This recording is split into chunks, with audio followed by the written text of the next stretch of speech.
Welcome to Arce's Confession, where a spa becomes a waterfall. This happened a little over a year ago. I work at a chain spa as an esthetician. Our building isn't in the best shape, but our property manager is notoriously difficult to deal with. We're in a small strip, and there's about 3 other businesses that share our strip.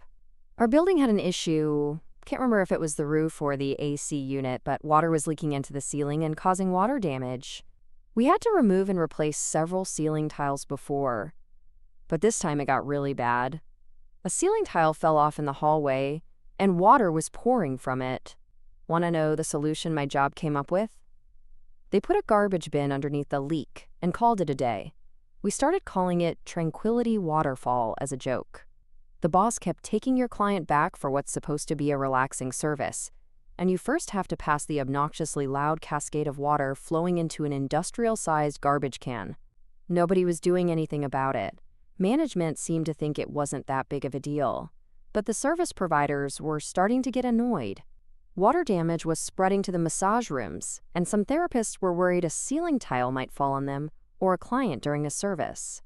OMG, can you imagine? Lol. It was a completely ridiculous situation. To make it worse, before they put the garbage bin down, water had already soaked their carpet. So now the whole building smelled like mildew. Again, everyone was talking about it, but no one was doing anything. My coworkers were wondering when a client was going to be like, oh hell no, and leave. I even brought it up to my manager so I could send it to their website, but they said it might take up to 30 days for any action to be taken. I kind of sighed and started to doubt myself. Maybe I was just that big of a Karen. A few days later, I overheard my managers in the office talking about OSHA. Seemed like my complaint actually did something. We had to shut down for a few days. Everything got fixed, thankfully. I can't remember if the issue was with the roof or the AC unit. They had mold inspectors come out, and they must have found something because one of the other massage rooms had to be completely gutted and redone, drywall and everything. It sucked being down for a while, but no one was complaining afterwards, since the issue was finally that much better than before, LOL. I never told anyone at my job about it. I don't know why, it just feels slightly embarrassing for some reason.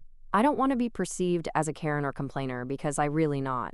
I tell myself if I hadn't done it, eventually someone else would have, better sooner than later. Look, you guys, this is exactly the kind of story that makes me want to shake people and be like, you did the right thing. OP is out here calling herself a Karen when she literally saved people from getting crushed by ceiling tiles or breathing in toxic mold. Like, what? Yo. Imagine paying for a relaxing spa day and having to walk past what sounds like Niagara Falls in a garbage can. Tranquility Waterfall. I'm dying. That's some dark humor right there, but honestly, when your workplace is falling apart around you, sometimes all you can do is laugh or cry. And can we talk about management for a second? These people really said 30 days for action, while their employees are dodging falling ceiling tiles like they're in some kind of workplace obstacle course. That's not customer service, that's a lawsuit waiting to happen. As someone who's worked in customer-facing jobs, I can tell you that the second a client gets bonked on the head by a soggy ceiling tile, that business is done. The fact that OP is still questioning herself about this is wild to me. Girl, OSHA exists for exactly this reason. You don't call OSHA because the coffee machine is broken. You call them when your workplace is literally crumbling around you and management thinks a trash can is adequate infrastructure. What really gets me is how she found out it worked, overhearing the managers panicking about OSHA showing up. I bet those same managers who were dragging their feet suddenly became real motivated real quick. Nothing makes bosses move faster than federal inspectors with clipboards and the power to shut you down. The mold situation just proves how bad this really was. They had to gut entire rooms. That's not Karen behavior. That's potentially saved everyone from serious health problems behavior. Mold in a spa where people are breathing deeply during massages? That's nightmare fuel right there. OP gets 0 out of 5 buttholes. She's a workplace hero who deserves a medal, not self-doubt. Management gets a solid 4 out of 5 buttholes for letting it get that bad and making employees feel guilty for wanting basic safety standards. The only reason they don't get the full 5 is because they eventually fixed it instead of just closing down and running away. Our next Reddit post is, I hired a professional cuddler from a cuddling website. Honestly, felt like kind of a loser doing this, but I had my reasons which I can expand on in the thread. I paid $120 for the hour, saw some were offering a bit cheaper, but I liked the look of the girl I saw and the vibe I got when I messaged her, so didn't mind her rate. No immediate bad thoughts, and I definitely would say I enjoyed the experience overall, but still just trying to process how I feel about everything.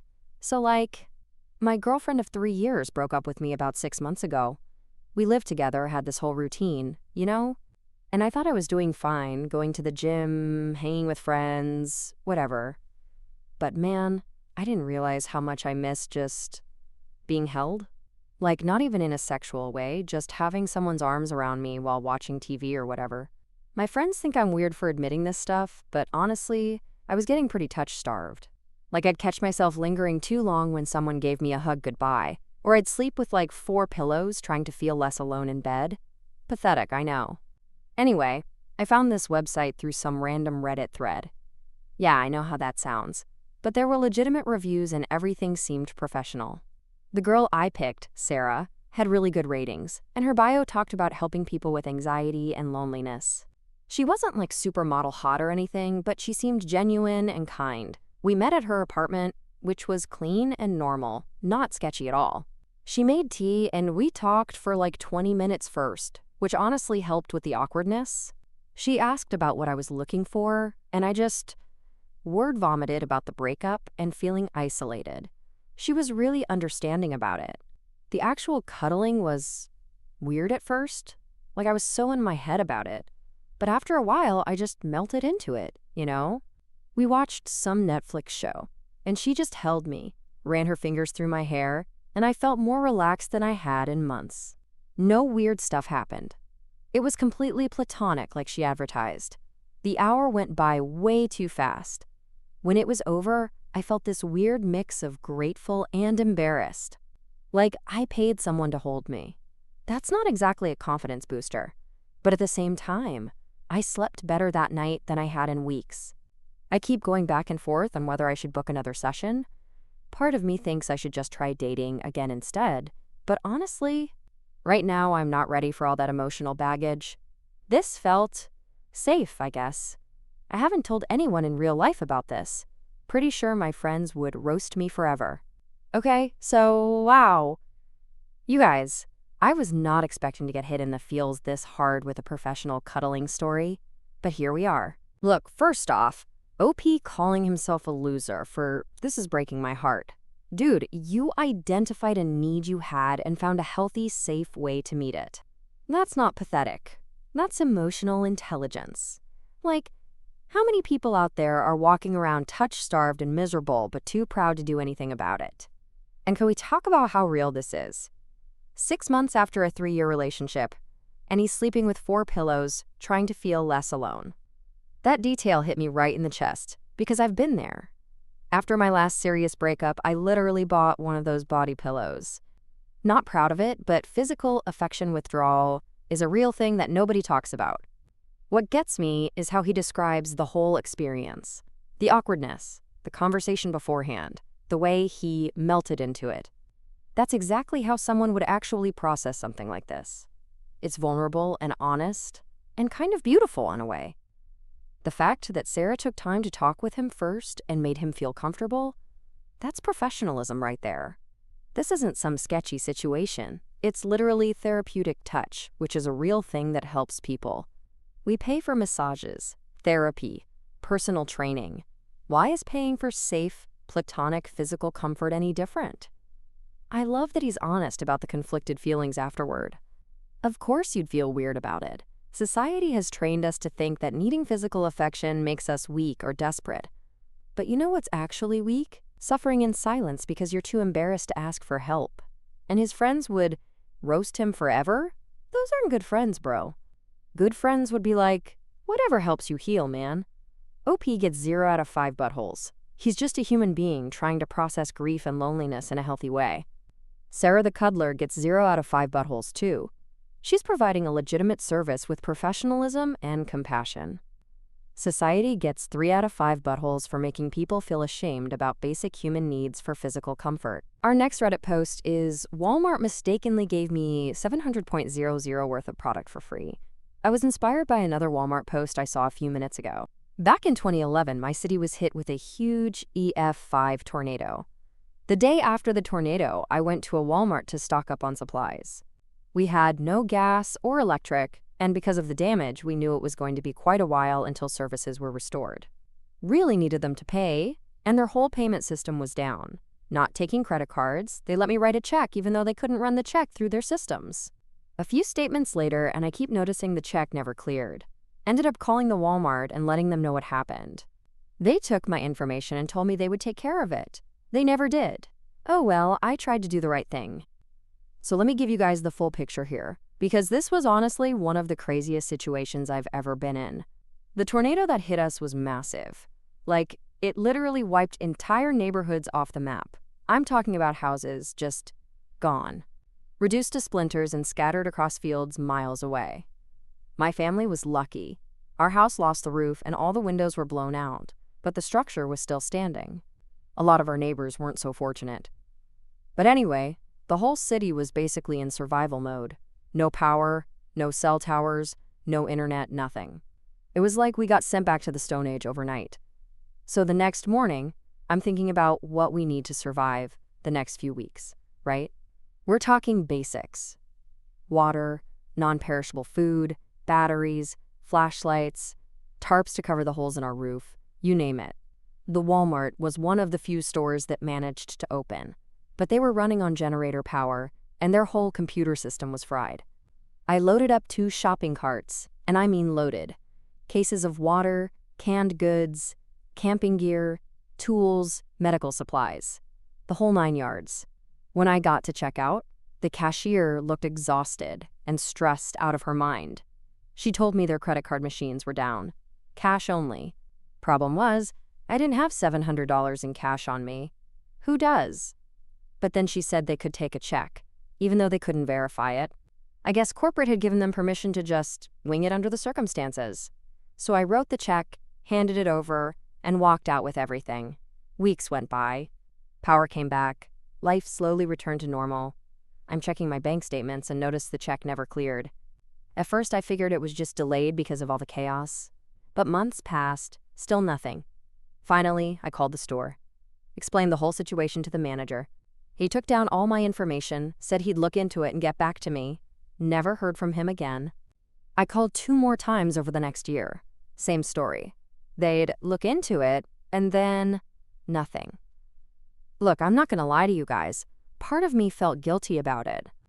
But I also figured if a billion-dollar corporation can't keep track of their own paperwork during a natural disaster, that's kind of on them, right?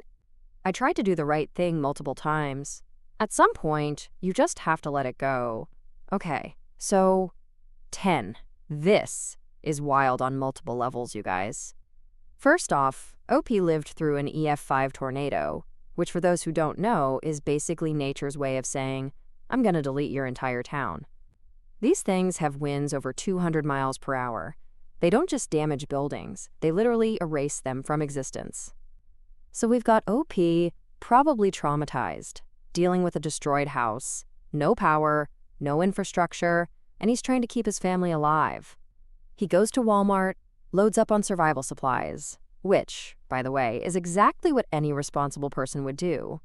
And the store's system is completely down. Now here's where it gets interesting. Walmart corporate clearly told their stores to just improvise during this disaster. Take checks you can't verify?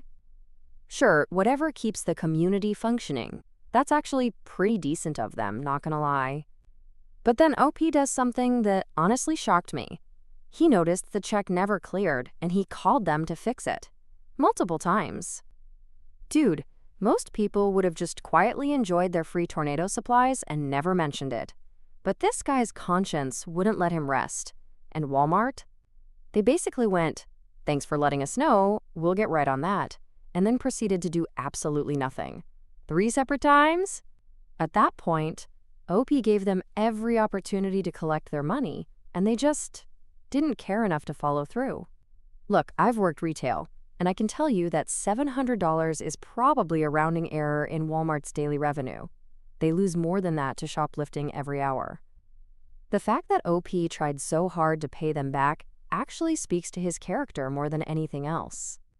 OP gets 0 out of 5 buttholes. He survived a natural disaster, tried to do the right thing multiple times, and eventually just had to accept that some corporations are too big to function properly. Walmart gets 2 out of 5 buttholes. Not for the initial system failure, because that's understandable during a disaster, but for repeatedly ignoring a customer who was literally trying to give them money. Our next Reddit post is, I just got unsent letters from my dead estranged daughter and I can't stop sobbing. My daughter, who I haven't talked to or seen in 5 years, passed away 2 weeks ago in a car accident. I never stopped loving her for a single minute, but I never approached her to show her that her boundaries matter and was willing to wait for her to come back on her own, even if it took decades. 2 days ago, I returned to work because I'm a lawyer and I just couldn't take time off like that, and was already late and had so much work to do. But earlier today, my ex came to firm and gave me a folder filled with unsent letters that my daughter wrote to me and said she found them in her room and wanted me to have them. And I waited to get home to read them because I knew I'd sob if I read them there and wouldn't be able to work, and I'd been sobbing nonstop for 4 hours straight and my heart's aching. I didn't know I'd just throw away. She wrote about how embarrassed she was when she requested to not see me again and how she still loves me, and how she wants to reunite with me and go on a trip, and how she wants to meet my new wife and kids. And she was wondering if I still love her and think about her like she does. And she wrote about wanting to become a lawyer like me. And then I was studying law and was wondering if I would be proud of her. She wrote one letter as her boyfriend cheated on her and how she wished I was there, and she was sadly crying because there was stains on the letter. And that just broke my heart in a way that I didn't know was possible. Look, I need to stop reading for a second because, Jesus, there were dozens of these letters, you guys. Dozens. Some from right after we stopped talking. Some from just last month. All sitting in her desk drawer, never sent. One was literally just her asking if I remembered teaching her to ride a bike, and how she still thinks about that day when she's sad. Another one was her apologizing for whatever fight we had. And honestly, I can barely remember what it was about now. Something stupid about her college choices, I think. She was always so stubborn, wanted to do everything her own way. But reading these, she was writing to me the whole time. 5 years of silence, and she was writing to me, telling me about her job at the vet clinic, about how she finally learned to make my mom's lasagna recipe, about this guy she was dating who turned out to be a total piece of shit. She wrote about missing our Sunday morning pancakes, and how she drives past our old house sometimes. The one that really destroyed me was from last Christmas. She wrote about seeing families at the mall and wondering what I got my stepkids for presents, and whether I ever thought about what she might have wanted. She said she still had the necklace I gave her for her 16th birthday and wore it sometimes when she missed me. I respected her boundaries. You know, she said she needed space, so I gave her space. I thought I was doing the right thing. But she was waiting for me to fight for her, and I was waiting for her to come back, and we were both just waiting. I wish I'd get just 10 extra minutes with her to tell her I love her so much and that I couldn't be any prouder of her. Oh my God, you guys. I am not okay after reading this. I literally have tears in my eyes right now because this is every parent's worst nightmare, wrapped up in the most heartbreaking package possible. Look, OP, first of all, you were trying to respect her boundaries. That's not wrong. That's being a good parent. But damn, this is why communication is so important. Because you two were literally speaking different languages of love and loss. The fact that she was writing to him for 5 years and never sent a single letter, that tells you everything about how much pride and stubbornness can destroy a family. She wanted him to reach out. He was waiting for her to come back. It's like the most tragic game of emotional chicken ever played. And can we talk about how she kept that necklace from her 16th birthday? Writing about missing Sunday pancakes? This girl was carrying around 5 years of love with nowhere to put it, and that just breaks my soul into pieces. As a parent myself, I cannot imagine the guilt OP is feeling right now. Reading your dead child's secret thoughts about missing you while you were respecting their space? That's a special kind of hell that I wouldn't wish on anyone. But here's what kills me. She was studying law because she wanted to be like him. She wanted to make him proud. All those years of silence, and she was still trying to follow in his footsteps. The ex-wife bringing those letters shows she knew how much this would mean to him. OP gets 0 out of 5 buttholes. He was trying to do right by his daughter's wishes, even when it was killing him. The daughter gets 0 out of 5 buttholes, too. She was young and proud and dealing with complex emotions. Sometimes life is just tragically, unfairly cruel and nobody's the asshole. Sometimes the world just breaks your heart and there's nothing you can do about it. Our next Reddit post is, in 2022, my role for a well-done comedy movie was stolen by a successful Nepo baby. In 2021-2022, I auditioned for a movie and the casting director told me I got the role. Then, a couple months later, I was told that for creative reasons, my role was given to someone else. Then I find out my role went to a Nepo baby when the movie in theaters. I don't know. This was 2 years ago when I saw the movie, but I was just sad about it, that's all. And I recently didn't get a role I really wanted to. I've known had everything cycling back, and I've just been upset. This actress has no idea who I am, yet I have her blocked on every social platform I can think of, person shrugging. God, where do I even start with this one? So I've been acting for like 7 years now, doing the whole struggling artist thing in LA. You know the drill. Waiting tables, going to endless auditions, getting rejected 99% of the time. It's soul-crushing, but every once in a while you get that glimmer of hope that keeps you going. This particular audition was for a supporting role in what ended up being a pretty big comedy. Not like Marvel big, but it got wide release and decent reviews. I went through 3 rounds of callbacks, which already felt like a miracle. Each time I thought I bombed it, but somehow I kept getting called back. Finally, after the 3rd callback, the casting director literally said the words, "Congratulations, the role is yours." Not, "We're considering you," or "You're our top choice."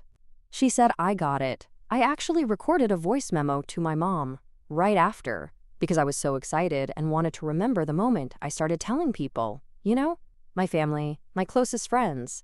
I was already mentally spending the money and planning how this could be my big break. For 2 months, I was riding high. I even turned down a commercial because the shooting dates would have conflicted. Then I got the call.